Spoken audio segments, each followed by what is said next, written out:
Nyaga Rahma Juma ne Kayabula Eddie agambye nti bali missing okusinzira ku Kyagulanyi n'ategeeza nti amawulire agaliwo galaga nti bano bawambiddwa ku mudumu gw'emmundu okusinzira ku Kyagulanyi.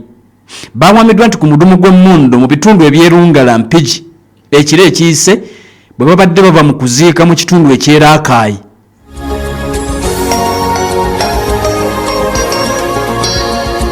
Kyagulanyi bw'atyo bw'ategeezezza bw'abadde amaliriza tweet yeno gy'ataddeyo agambye nti ennaku nga zize eziyise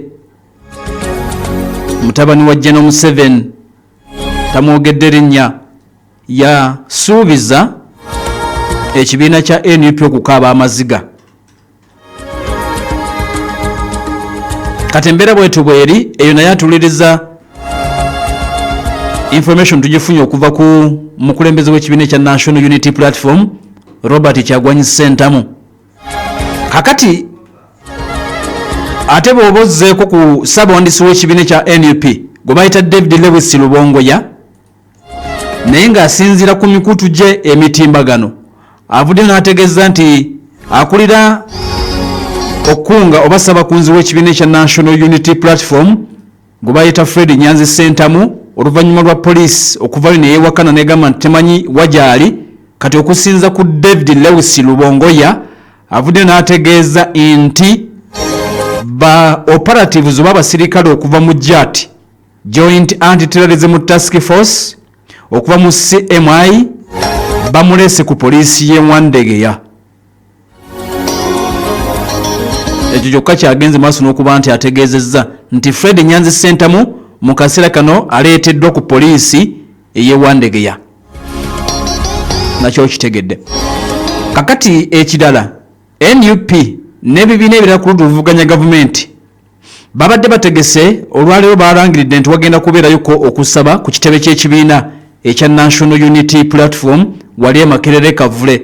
Naye nkutegeezaako nti omukulembeze wa NUP ali mu kooti awali Dr. Kizza Besigye.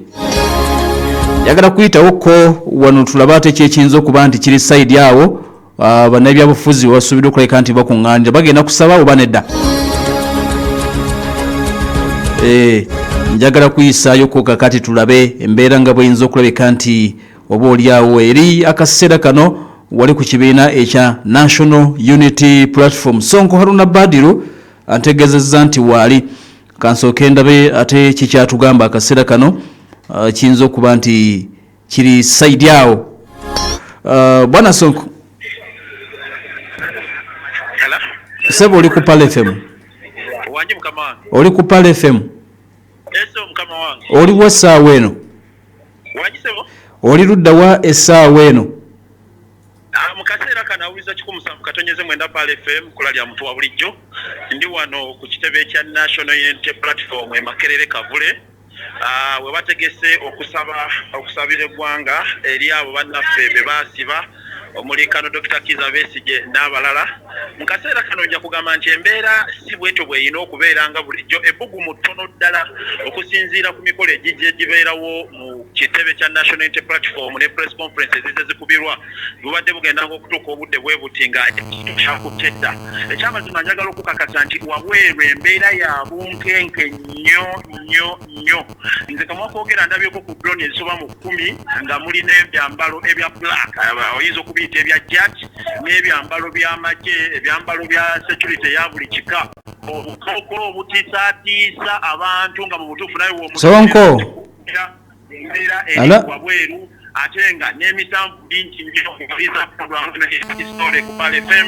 Ate nga mu kaseera kano njagala okukakasa nti ku kitebe ekyamazima nga bwe nakugambye nti teri kirabika abantu bo bakuŋŋaana bajja bwe bato musooba batono 2 5 era nga tewaliwo nnyo bakulembeze ba ku ntikko bennaalabyeko.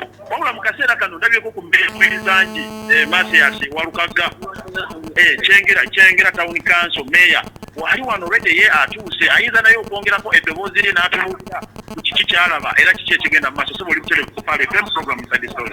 Pale FM abawuliza mwenda balamusinza nze Masiasi Walukaga wano komanda. Nawe oli komanda. Seven National Coordinator with Sector Art and Entertainment. Commander Mpelele Majambo wa Maji National Aneta. Ne wakabera commander era tata. Mu buli institution mubamu commander. Rubeera mu obukulembeze. Mu levels ezenjawulo. So tuwano kitebe olwaleero si birungi mwana hizo gamba nti birungi si birungi. Abasajja drone ziba zisobane mu 10 bali mu kuwera ndowooza. Olwa warning tulaitire nuko ya president n'agamba twawadde ssaawa 8 nga bamaze okuliriisinga all political prisoners ndowooza kyekyafuusinze ne kooti okubeera nga bayita mwami Besigye olwaleero ajje nabenga embeera ekola kyekkakana ate mpulideko ne mwami Kayinda tafiire nga naye agamba abamakomera tebannayi ngeshua nti Besigye tafiira mu kimukomera katulaba kazimba embeera mu ggwanga nabo bennyininyini mulimu abagamba nti Besigye atebawala tateebwa so yembera sireti eyo sana munana zigenda kugwako tumanyi bwe zigwako ki ekigenda okuddako so atipizi nnyo betutya batutya ate nnyo njagala kubuuza kati gwoze kola ki wano lwaleero obukozi osobola kusanga muntu waka waabwe n'omubuuza nti ononye ekyewaka ewammwe nga wabeera wano wembeera buli lunaku ewaka kyenyina okugamba nti ndi waka okujja kola kugamba nti okola kyewaka lwaki toli mu kukola tulina olukiiko ewaka olw'ekika kyaffe ekya National Unity Platform. Bwana Nuhu eyo yembeera nyina wano mu Miranza naffe nja kuddira nsonko nja kuddira ekisooka mu M7 ne gavumenti etwetaaga obbasomesa amateeka.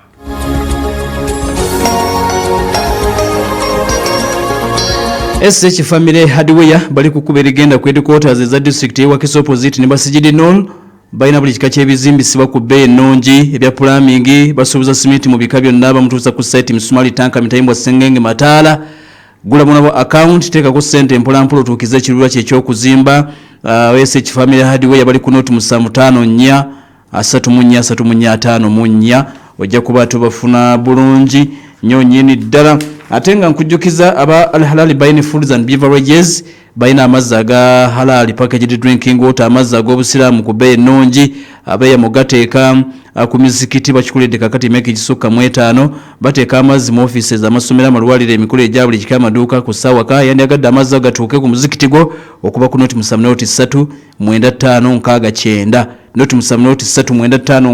3 ojja kuba ate muno ogafuna bulungi amazzi ago nenkujjukiza Magomba Habo Clinic bakafuluma